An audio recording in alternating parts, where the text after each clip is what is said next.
আবুদাওয়ান ভাই, আবুদাওয়ান ভাইকে তার মূল্যবান বক্তব্য রাখার জন্য অনুরোধ করছি।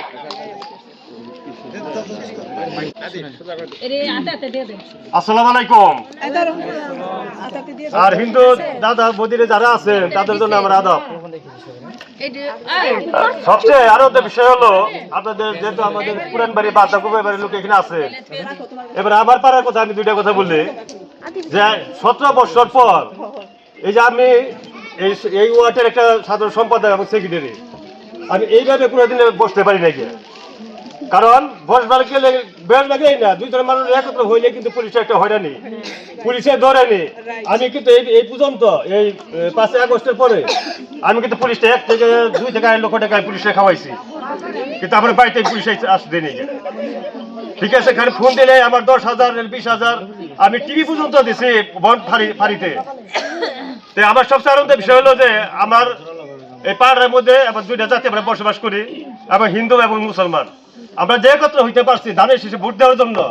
সবচেয়ে আমি এই 5 পাড়ার ভিতরে আমি গর্বিত। ঠিক আছে, কারণ আমি এই পাড়ার মধ্যে সবচেয়ে আমি সারা পাইছি। এই পাড়ার মধ্যে আমি সবচেয়ে বেশি আনন্দ হয়েছি যে আমরা এই 2 জাতি একত্র হইয়া এবার এই ধানের শীষকে জয় করব। ঠিক আছে, আরেকটা বিষয় হলো যেহেতু আমি এই পাড়ারই সন্তান বা এই ওয়ার্ডেরই সন্তান, আমার হিন্দু মুসলমানরা সবাই জানে যে এরা সংখ্যালঘু লোক। তোমরা কোনোদিন মনে করবো না যে আমরা সংখ্যালঘু লোক, এটা কোনোদিন মনে করবো না, কারণ তোমাদের পাশে আমরা আছি। কারণ আমি নাই, আমরা যারা যারা আছে সবাই থাকবো। ঠিক আছে, এই প্রতীকেরা আপনাদের কাছে আমি দিলাম। আর একটা কথা হলো যে আপনারা কি চান না যে আপনাদের চতুর্দিকে টাউন হয়ে গেছে, আমরা বনগাঁ ইউনিয়নটা একবেলা অবহিত করে দিচ্ছি।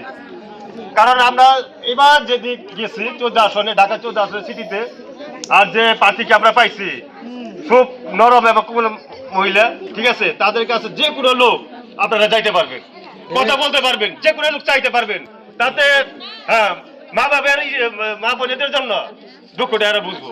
কারণ উনি কিন্তু একটা দুঃখিত, কারণ তার ভাই এই গুম হয়েছে, এই তুলিয়াফার ভাই কিন্তু একটা গুম হয়েছে। কারণ তার এই দুঃখটা কিন্তু আছে ভিতরে, দুঃখটা কিন্তু আছে, অনেক দুঃখ।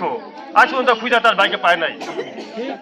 RRM TV News 24